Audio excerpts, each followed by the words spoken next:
Donald Trump's election ushers in uncertainty for NATO. His America First rhetoric questions the US commitment to the alliance and has significant implications for NATO. He believes that the US is bearing too much of the burden for European defense. Trump often criticized NATO members for not spending enough on defense and repeatedly pressured NATO members to increase their military spending. He argued that this was necessary to counter threats from Russia and terrorism, and even suggested that the US might reduce its commitments to NATO if allies did not contribute more. This stance caused friction within the alliance. Many European leaders argued that they were already contributing significantly to NATO. They pointed to their involvement in missions like Afghanistan. They also noted their efforts to counter Russian aggression in Eastern Europe. However, Trump remained unconvinced. He continued to demand greater financial contributions from NATO members. Trump's focus on defense spending overshadowed other important aspects of NATO. He showed little interest in the alliance's role in promoting democracy and human rights. He also downplayed the importance of collective defense. He also expressed admiration for Russia's Vladimir Putin. This fuels anxiety among America's allies, especially in Eastern Europe. The newer Eastern European NATO members have a long history of Russian aggression. They joined NATO seeking security guarantees from the US, and they are relying on such security guarantees. They fear a more assertive Russia in their region. They have a history of significant Russian influence that they do not want to repeat. And they fear that Trump's transactional approach to the alliance makes them more vulnerable to Russian pressure. Trump's rhetoric and actions raise serious doubts about the reliability of those security guarantees. His unpredictable style adds to this tension. He was quick to criticize allies publicly. He even threatened to withdraw the US from NATO altogether. This shook the foundations of the alliance. It raised questions about its future. The Trump administration's approach to NATO is a significant departure from the past. Up until Trump, world leaders had grown accustomed to a predictable US approach to NATO. Previous US presidents had viewed the alliance as a cornerstone of American foreign policy. They saw it as vital to containing Russia and promoting stability in Europe.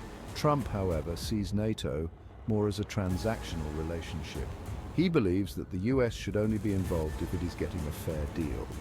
Trump's first presidency shattered that sense of stability. The second term of Trump as president of the US brings back into question the impact his approach may have on NATO, now and on a longer term. Donald Trump's apparent willingness to appease Putin is particularly very concerning, and looking back at the recent history isn't too appeasing either. Trump's decision to withdraw US troops from Syria in 2019 was a major blow to Eastern European confidence in the US. The withdrawal was widely seen as a betrayal of Kurdish allies who had fought alongside US forces against ISIS. It also emboldened Russia, which quickly moved to fill the vacuum left by the US. The withdrawal from Afghanistan in August 2021, decided and signed with the Taliban by the same Donald Trump's administration in February of 2020 in Doha, wasn't much better either, especially the manner in which it was conducted. The images of the inability to protect and evacuate the former allies left to the will of the Taliban still lives in our memories like a sore wound. Eastern European leaders worried that Trump might make a similar decision to abandon them if Russia were to launch an attack. Trump's skepticism about NATO's Article 5 was another source of anxiety for Eastern European allies. Article 5 is the cornerstone of the alliance. It states that an attack on one member is an attack on all. Trump repeatedly questioned whether the US would automatically defend NATO allies in the event of an attack. He suggested that the US response would depend on whether the ally had fulfilled its financial obligations to the alliance. These doubts cast a long shadow over NATO's security guarantees.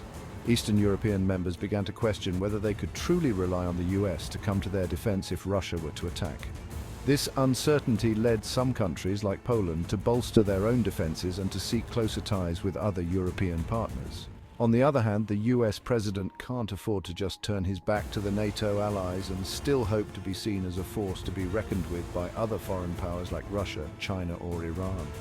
Such a development would be seen as weakness and would ignite the fuse to many other conflicts. China would be emboldened to take a more direct approach on Taiwan. North Korea would be encouraged to take steps towards reunification under its rule and attack South Korea. Iran would think that the US doesn't have the power or will to intervene. And who knows what actions they could take against Israel, and so on. In the end, the USA's role as a global superpower would surely be undermined. As long as the US wants to be the dominant superpower on the globe, peace, prosperity and stability home cannot be achieved unless there is peace and stability abroad. And for that, the US has to be able to project power, determination and resolve worldwide, and not weakness or wavering. What is for certain is that Trump's first tenure undoubtedly marked a turning point. It forced a re-evaluation of the transatlantic partnership. It also highlighted the challenges facing the alliance in a rapidly changing world. The rise of China, the resurgence of Russia, and the threat of terrorism all require a united and robust NATO. But for that, all the allies have to step up and boost their contribution, not because they are threatened or blackmailed, but because it's the only way to project power and to ensure stability for the people. Si vis pacem, para bellum. Trump's unpredictability is casting a shadow over the alliance, but it still doesn't give us a definitive answer as to what he will do next. It remains to be seen whether his approach will strengthen or weaken NATO. The future of NATO may depend on the ability of the US and its allies to find common ground. They must present a united front in the face of global challenges. Stay informed on these critical issues. If you like the content, subscribe and follow for more updates on pressing global matters.